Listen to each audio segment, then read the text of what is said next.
কেন জামাইবাবু তোকে কিছু বলিনি? আমি তো বলেই এসেছি যে আমি 1 ঘন্টার মধ্যে চলে আসবো।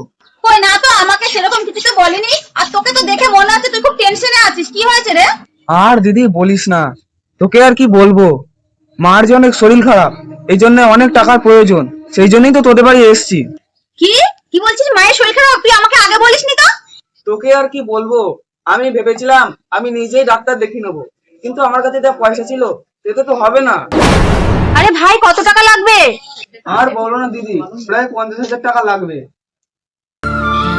আরে ভাই বস বস বস, তো দাঁড়াতে হবে না, বস বস।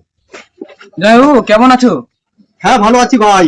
তুই তো এখন আর আমাদের বাড়িতে আসিস না, আমাকে আর তোর দিদিকে তো পুরো ভুলেই গেছিস।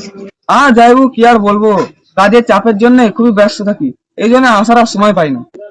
গো, আমার সাথে একটু ওইদিকে আসো, তোমার সাথে একটু কথা আছে। আচ্ছা ঠিক আছে ভাই, তুই একটু বস, আমি একটু আসছি। হ্যাঁ হ্যাঁ, কি হচ্ছে এবার বলো।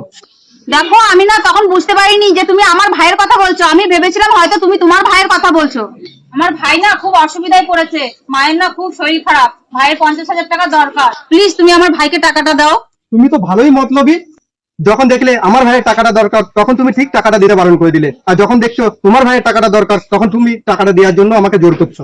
আর তুমি তো দেখছি এখন পুরো গিরগিটির মতন রং পাল্টাচ্ছ। দেখো, এত মতলবী হওয়া কিন্তু ভালো নয়। দেখো, তুমি এত ভেদভাব করো না, এটা কিন্তু আমার একদম ভালো লাগে না।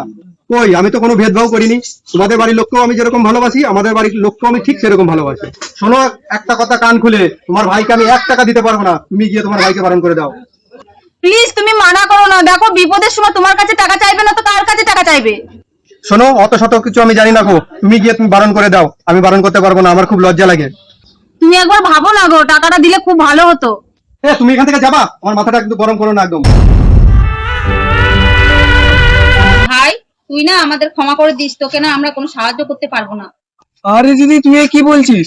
আমি বিপদে পড়েছি বলে তোদের বাড়ি এসে হাত পেতেছি, নাহলে হাত পাততাম না।